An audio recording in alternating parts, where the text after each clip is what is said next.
Good day, viewers. I'm Mr. Ladele, the economics teacher.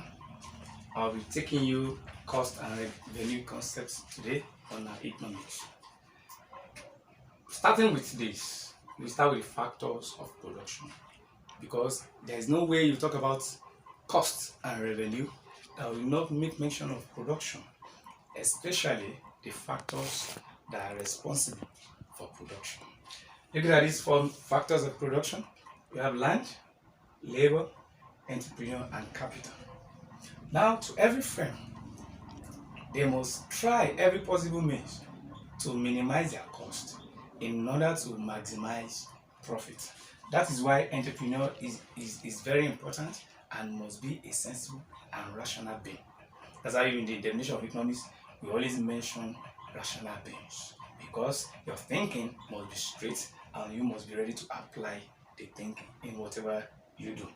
Now, looking at cost and revenue concepts, the two go together because there's no way you talk about cost and will not bring forth revenue, which is the profit. So looking at this, we have the four factors of production: land, labor, entrepreneur, and capital. But this time around, we'll be talking more on these three. That is labor, entrepreneur, and capital. Because here, this is a determinant. That is the person that determines what happens in every organization. So now we want to talk about the cost. That is the cost of every production you embark on.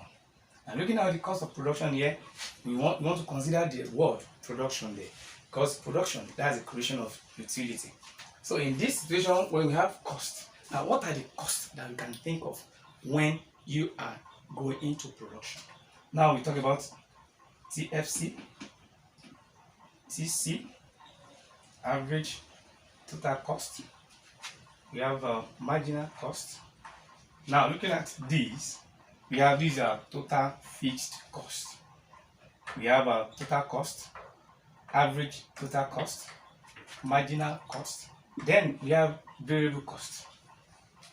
And we can talk about AVC, that's average variable cost. But in this context, we want to talk about mostly the total cost, the average total cost, marginal cost, and the variable cost.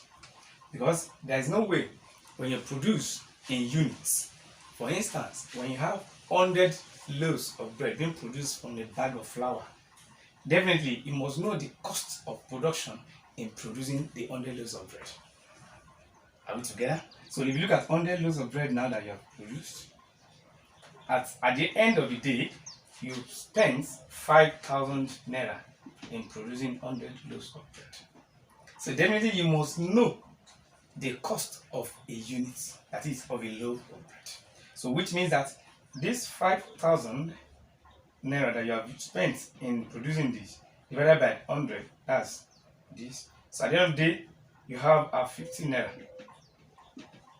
That is, each unit is cost 50 naira in the production.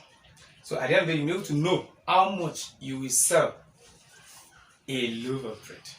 So that you'll be able to, at the end of the day, you'll be able to know your profits. Because when I talk about profits here, profits can be determined when you know the cost of production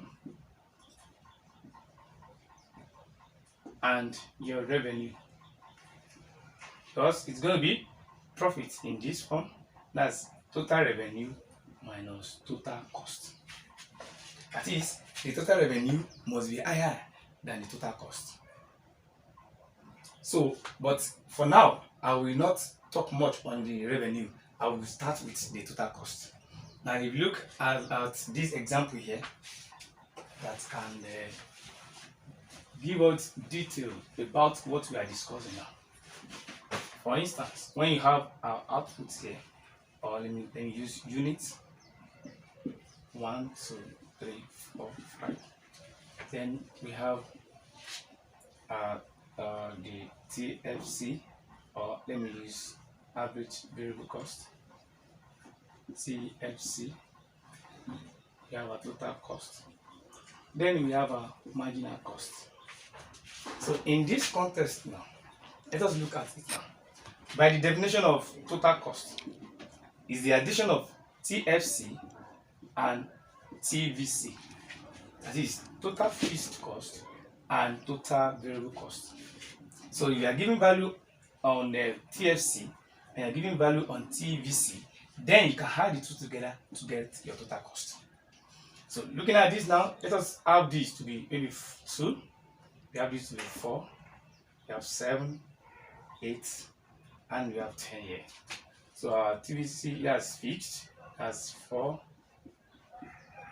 because it is fixed. Now to get our TC here, that is the total cost using this table, it's going to be TC is going to be for the first unit, we have 2 plus 4, which is amount to 6.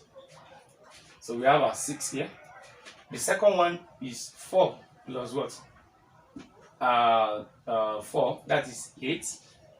We have the third one to be 11, and we have this to be 12, we have this to be 14. So if you want to know the marginal cost here, because at this level, a producer should be able to know that is it producing at an increasing rate, because it is possible to produce at a decreasing rate. What do I mean by that?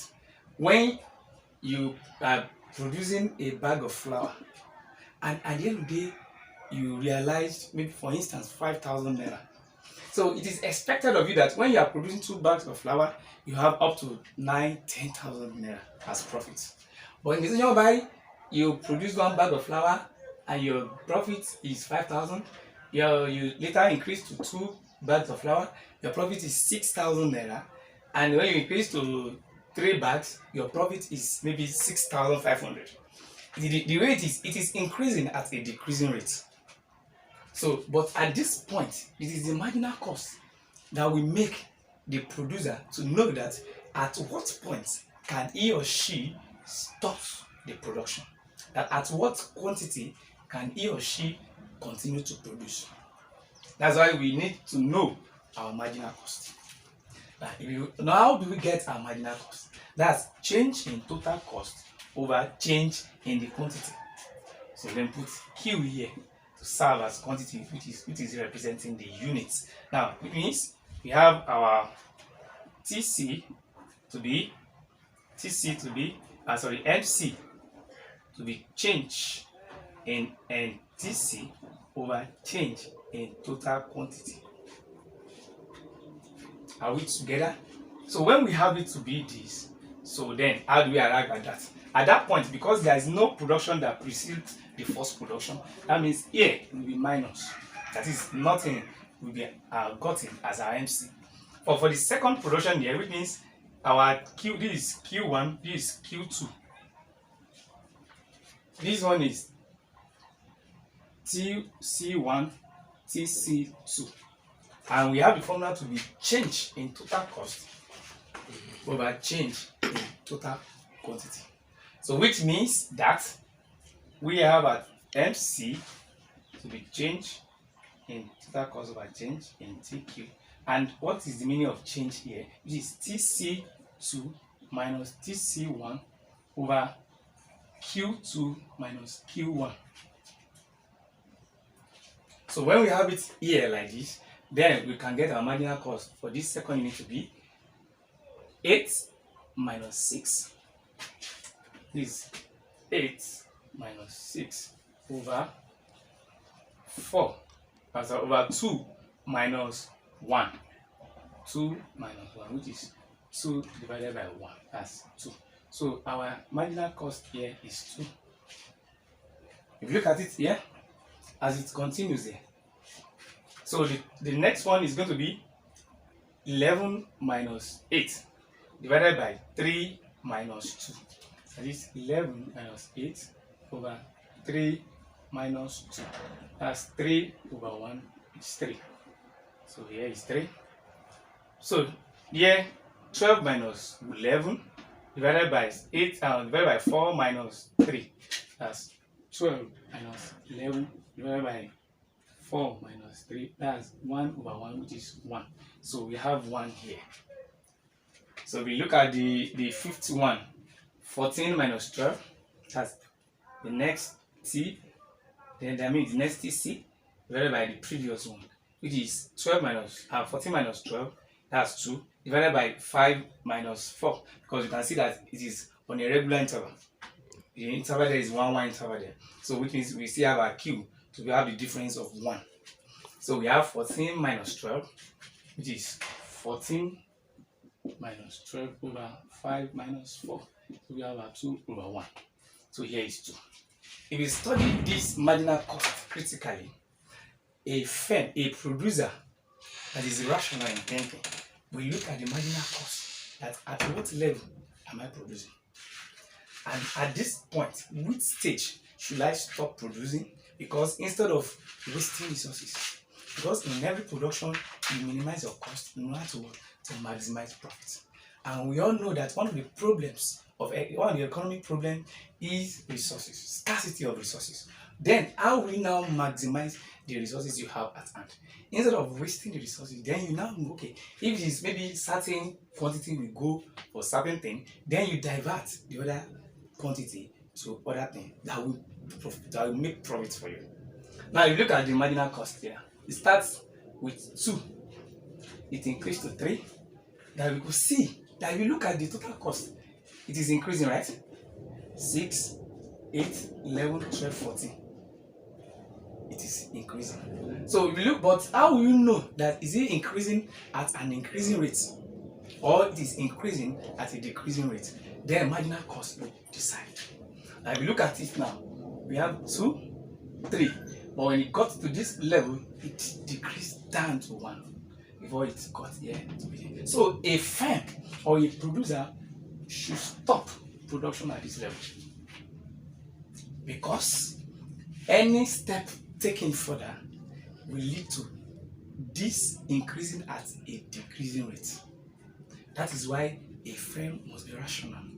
That's why in economics we deal with rational values, so that when you are producing, you produce at the level at which you know you are maximizing profits by minimizing your cost. So that's about the example there. So the revenue aspect of it. Now, talking about the revenue, it is when you have the price fixed multiplied by the quantity, then you know your that's revenue. Revenue equals to price divided by Q. That's PQ. So when you know the price attached to each unit or each quantity you produce of whatever you produce, then you multiply them together, then you know the total. So the total will now be determined by deducting the total cost of such production, then you have the profit. So that's why I wrote earlier that it is going to be TR minus TC. That is your profit, using this symbol to represent it, will be TR minus TC. In the situation where the TR is lower than TC, definitely the person is running at loss. Are we together? So I believe, considering this, you should be able to understand that you try to minimize your cost so that you can maximize your profits as a producer.